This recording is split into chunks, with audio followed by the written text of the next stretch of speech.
Alors que le merge approche à grands pas, on peut se poser la question de savoir quelles sont les crypto-monnaies qui peuvent se démarquer pendant cette période-ci.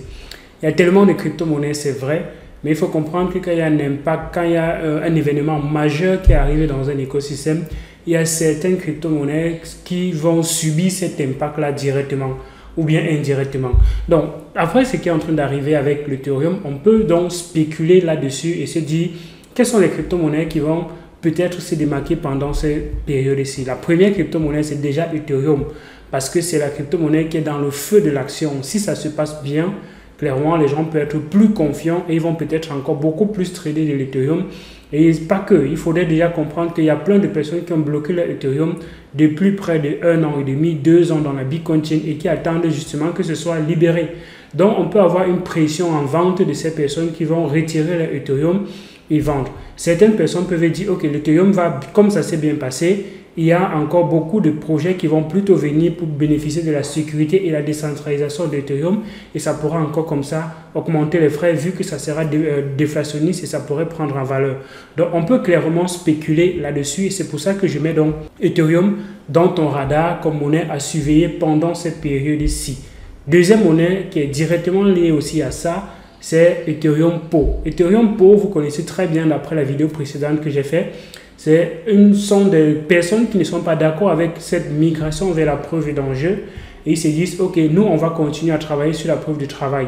Donc, cette séparation-là peut faire en sorte que si ça ne se passe pas bien avec la preuve d'enjeu, les personnes vont se retourner vers la preuve de travail parce que c'est une blockchain qui fonctionne déjà.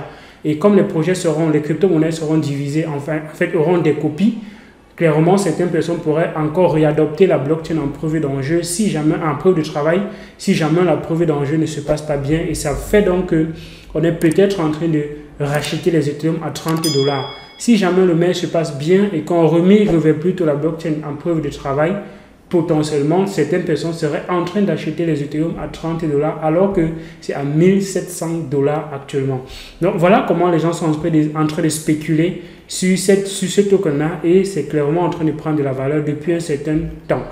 Troisième crypto-monnaie à mettre dans votre radar, c'est le S-Ethereum. S-Ethereum, c'est le synthétique asset de l'Ethereum qu'on avait bloqué sur la Bitcoin Chain pour pouvoir attendre que la migration se passe. Donc, clairement, si la migration ne se passe pas bien, les personnes qui ont bloqué les Ethereum et qu'on leur a donné pour certains les synthétiques tokens, peut-être ils vont se débarrasser ou bien peut-être ils vont encore essayer d'accumuler en se disant ok, ça vaudra peut-être plus à l'avenir. Donc, si la migration ne se passe pas bien, on ne pourra pas libérer les tokens de Ethereum et en fait le S-Ethereum ne pourra pas être redeem directement contre de l'Ethereum parce que c'est bloqué en attendant que la migration en preuve d'enjeu se passe bien. Donc clairement, c'est un token, vous voyez comment il y a une décorrélation aujourd'hui par rapport à l'Ethereum. Et justement, ce sont des spéculations comme ça parce que ça ne vaudra plus rien après la migration. Donc si ça se passe bien, tant mieux, ce token sera probablement abandonné. Mais si ça ne se passe pas bien, ben, clairement, les personnes vont encore pouvoir accueillir cela et continuer à bénéficier de ce qu'on a vu dans la vidéo précédente qui vous explique comment on peut faire donc du liquid staking. Donc je vais mettre les commentaires de cette vidéo-là. Je vais mettre le lien de ces différentes vidéos-là en commentaire ou en description de cette autre vidéo. Une autre vidéo, une autre token que je mets dans votre radar aussi, c'est Ethereum Classic. Ethereum Classic, aujourd'hui, vous savez très bien que ça résulte d'un fork, ça résulte d'une séparation de la blockchain Ethereum. Donc, les personnes qui ne pourront plus bénéficier de la puissance, de mettre leur puissance de calcul en jeu sur la blockchain de Ethereum, vont probablement se diriger vers d'autres blockchains. Et l'une des blockchains qui peut encore les accueillir aujourd'hui, c'est la blockchain de Bitcoin et la blockchain de Ethereum classique. Donc, clairement, ces personnes peuvent mettre la puissance à profit sur de telles blockchains et d'autres blockchains qui existent aussi, qui sont en preuve de travail, comme la PIVX et bien d'autres. Donc, Ethereum classique, il est potentiellement en train d'être débordé par une autre blockchain qui vient être également une copie d'un fork qui est Ethereum Proof of Work. Donc, si le merge se passe bien, Ethereum Proof of Work va probablement remplacer Ethereum classique parce que c'est une blockchain qui résulte d'une séparation. Donc, une autre blockchain qui résulte d'une séparation, est-ce que ça ne pourrait pas tuer les autres blockchains qui résultaient de la séparation, par exemple? Donc, ce sont des spéculations, les gens spéculent là-dessus et c'est la raison pour laquelle je mets cette crypto-monnaie dans votre radar encore aujourd'hui. D'autres crypto-monnaies que je vais mettre dans votre radar sont les Layer 2, sont les tokens, sont les blockchains de niveau 2 au-dessus de la blockchain d'Ethereum. Si le merge se passe bien, quels seront les impacts sur ces autres blockchains? Bien évidemment, ça va continuer encore d'exister, ça va continuer à être en demande. Pourquoi? Parce que la sécurité sur la blockchain de base sera déjà garantie. Or, les Layer 2 n'optimisent pas sur la sécurité et même pas parfois sur la décentralisation. Ils viennent beaucoup plus scaler la blockchain de base. C'est pour ça qu'on va voir deux types de mécanismes. En fait, il y a plusieurs types.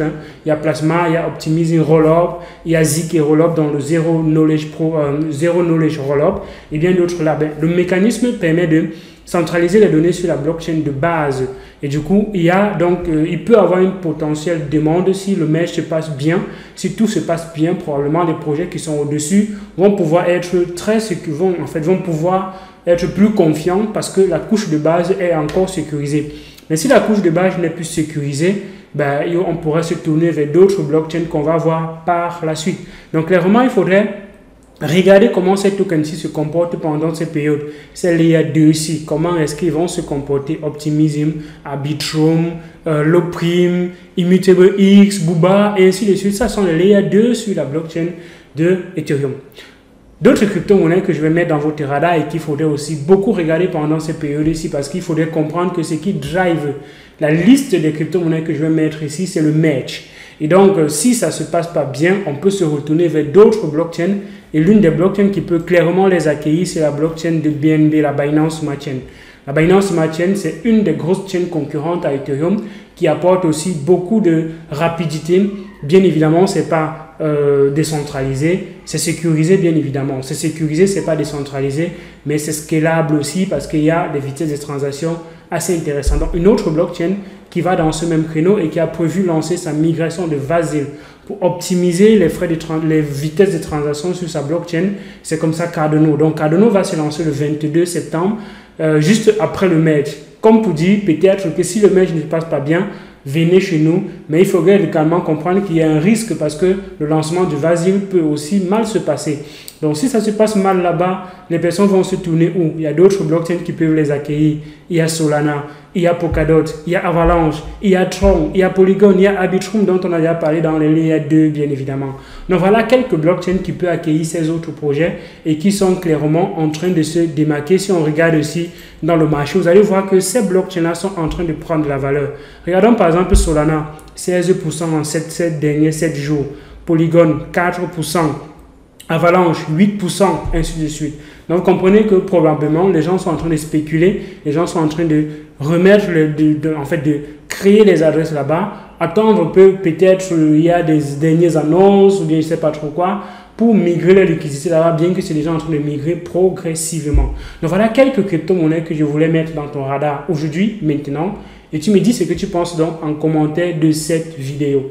Est-ce que tu penses que la migration va bien se passer et que tous ces projets-là ne pourront pas faire les performances qu'on se dit, ou bien tu penses que la migration peut mal se passer et voilà comme ça d'autres projets, d'autres crypto-monnaies qui pourraient bénéficier de cela clairement.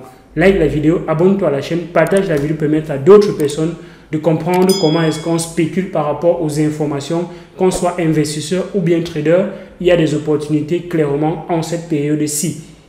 À d'autres vidéos sur la chaîne Elvis Konjo. Ciao.